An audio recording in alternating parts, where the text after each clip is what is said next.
Hi hello నమస్తే, నేను మీ mister వేరెడ్డి. ఈరోజు ఈ వీడియోలో మనం ది ఒడిస్సీ మూవీ గురించి మాట్లాడుకోబోతున్నాం. ఒక ఆస్కార్ విన్నింగ్ డైరెక్టర్ నుంచి ఎలాంటి మూవీ అయితే ఎక్స్పెక్ట్ చేస్తామో అలాంటి మూవీ వచ్చిందా లేదా, లేకపోతే అసలుకి ఈ మూవీ యొక్క మెయిన్ స్టోరీ ఏంటి, తర్వాత యాక్టర్స్ ఎవరెవరు ఎలా చేశారు, టెక్నికల్ విషయాలు ఏంటి, ఈ స్టోరీని ఎలా ముగించారు అనే విషయాల గురించి మనము ఈ వీడియోలో మాట్లాడుకుందాం. దానికంటే ముందు కొత్తగా ఎవరైతే మన ఛానల్ చూస్తున్నారో సబ్స్క్రైబ్ చేసుకోండి, అండ్ ఆల్రెడీ సబ్స్క్రైబ్ చేసుకున్న వాళ్ళంటే ఒక లైక్ అయితే ఇవ్వండి. సో మనం ఈ మూవీ గురించి మాట్లాడుకోవడానికంటే ముందు డైరెక్టర్ క్రిస్టోఫర్ నోలన్ గురించి మనం తెలుసుకోవాలా.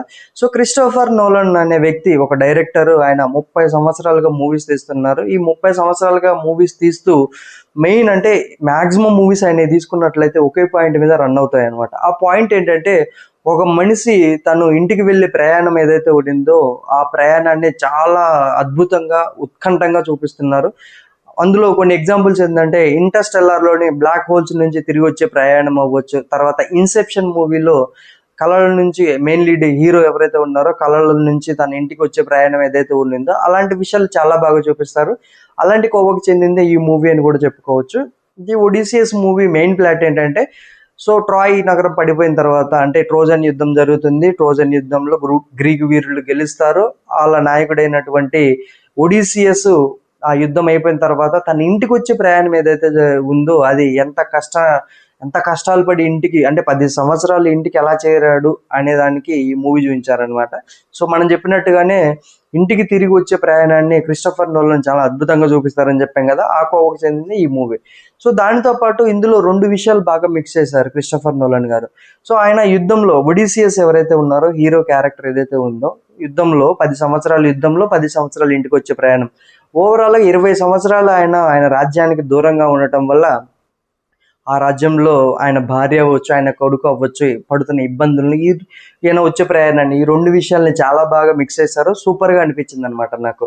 దాని తర్వాత తీసుకున్నట్లయితే మనం అంటే యూజువల్గా రెగ్యులర్ కథ ఏంటంటే మనం యుద్ధంతో ముగుస్తుంది, కానీ ఇక్కడ డిఫరెంట్గా ఉందన్నమాట. యుద్ధం అయిపోయిన తర్వాత జరిగే పరిణామాలు, ఇంటికి వచ్చే ప్రయాణాన్ని బాగా చూపించారు.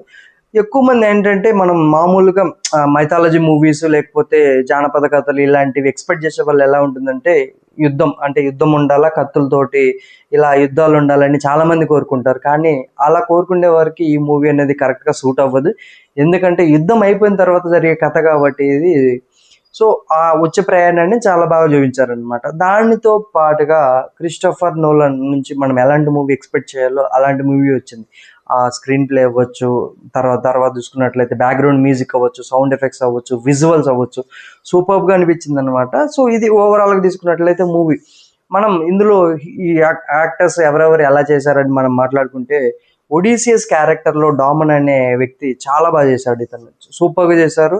సో ఇంటర్స్టెల్లార్లో ఉన్నారు, మళ్ళీ ఈ మూవీలో ఉన్నారు, సూపర్గా చేశారనమాట ఇదిలో. సో దాని తర్వాత ఒడిసియస్ భార్యగా హాత్వే ఎవరైతే ఉన్నారో ఆవిడ కూడా చాలా బాగా చేసింది. క్రిస్టోఫర్ నోలన్లో ఇది ఒక 3వ మూవీ అని చెప్పుకోవచ్చు. దాని తర్వాత ఒడిసియస్ కొడుకు క్యారెక్టర్లో టామ్ హాలండ్, మన స్పైడర్ మ్యాన్ ఎవరైతే ఉన్నారో అమాయకంగా చాలా బాగా చేశాడు అనమాట, సూపర్గా చేశాడు. దాని తర్వాత సపోర్టింగ్ యాక్టర్స్ అవ్వచ్చు అందరూ, ఇదంతా ఒక రిచ్ మూవీ అని చెప్పొచ్చు. ఫైనల్గా తీసుకున్నట్లయితే టెక్నికల్ విషయాల గురించి మనం మాట్లాడుకుంటే, నేను ఇంతకు ముందు చెప్పినట్టుగానే స్క్రీన్ ప్లే చాలా బాగుందండి. స్క్రీన్ ప్లే బాగుంది, సౌండ్ ఎఫెక్ట్స్ బాగున్నాయి, విజువల్స్ బాగున్నాయి, అండ్ బ్యాక్గ్రౌండ్ మ్యూజిక్ బాగుంది. సో ఈ మూవీకి ఎంతవరకు మ్యూజిక్ కావాలో అంతవరకు చాలా బాగా ఇచ్చారు, విజువల్స్ ఎంతవరకు కావాలో అంతవరకు ఇచ్చారు. సో మొత్తంగా చూసుకున్నట్లయితే అందులో 4 రకాల ప్రమాదాలను దాటుకొని వస్తాడు హీరో. ఆ ప్రమాదాలను చాలా బాగా చూపించారు. ఆ సముద్రంలో వచ్చే విజువల్స్ అవ్వచ్చు, లేకపోతే అక్కడ యుద్ధం జరిగే విజువల్స్ అవ్వచ్చు, తర్వాత ఇతని రాజ్యంలో ఒడిసియస్ రాజ్యంలో తన భార్య కొడుకు పడుతున్నప్పుడు ఆ కోట యొక్క విజువల్స్ అవ్వచ్చు, చాలా బాగా బ్లెండ్ చేసి మిక్స్ చేసి బాగా చూపించారనమాట. సూపర్గా అనిపించింది అనమాట. మనం ఓవరాల్గా ఈ మూవీ చూసుకున్నట్లయితే రెగ్యులర్ మైథాలజీ మూవీ లాగా, మనం యుద్ధాలు, కత్తులు అంటే ఇలా ఆ మోడ్ ఆఫ్ వ్యూలో వెళ్ళే వాళ్ళకి ఇది ఒక కొంచెం డిసప్పాయింటింగ్ మూవీ లాగానే ఉంటుంది. బట్ కొంచెం థ్రిల్లింగ్ ఎక్స్పీరియన్స్ చేసే వారికి, లేకపోతే ఒక సస్పెన్స్ని ఎక్స్పెక్ట్ చేసే వారికి ఈ మూవీ అనేది చాలా బాగుంటుంది. దానితో పాటు కొంచెం స్లో నెరేటివ్ మూవీ అనమాట. కొంచెం ఫాస్ట్ స్క్రీన్ ప్లే కావాలనుకునే వారికి, కొంచెం ఫాస్ట్ మూవీ కావాలనుకునే వారికి ఇది కొంచెం డిసప్పాయింట్ అని చెప్పాలి. కాకపోతే స్లో నెరేటివ్ మూవీస్ ఎవరైతే ఎక్కువ ఇష్టపడతారో వాళ్ళకి చాలా బాగా నచ్చుతుంది ఈ మూవీ. సో ఓవరాల్గా తీసుకున్నట్లయితే ఈ మూవీకి మనము 4 రేటింగ్ ఇవ్వచ్చు అవుట్ ఆఫ్ 5. ఎందుకంటే కొన్ని నెగిటివ్స్ కూడా ఉన్నాయి. అదేంటంటే మనకు ఓవరాల్ మొత్తం స్టోరీని చూపించలేదు. క్లైమాక్స్ ఏంటంటే కొంచెం సాదా సీదాగా ఎక్కడో ఎక్స్పెక్ట్ చేసినట్టే కొంచెం అలా ఉంటుందన్నమాట. బట్ ఓవరాల్గా తీసుకున్నట్లయితే మూవీ చాలా బాగుండింది. సో దీన్ని 2 పార్ట్స్గా తీస్తున్నట్టు మనకు వచ్చిన సమాచారం. సో పార్ట్ 1 అయితే మనకు ఆయన ఇంటికి రావడము, ఇంటికి చేరుకున్న తర్వాత అక్కడ ఉన్నటువంటి దుర్మార్గులు ఎవరైతే ఉన్నారో వాళ్ళందరినీ చంపిన తర్వాత మళ్ళీ ఆయన తిరుగు ప్రయాణంలో మళ్ళీ వేరే చోటుకి వెళ్తారు. అలా ఏం జరిగింది అనేది మళ్ళీ సెకండ్ పార్ట్లో చూడొచ్చు మనం.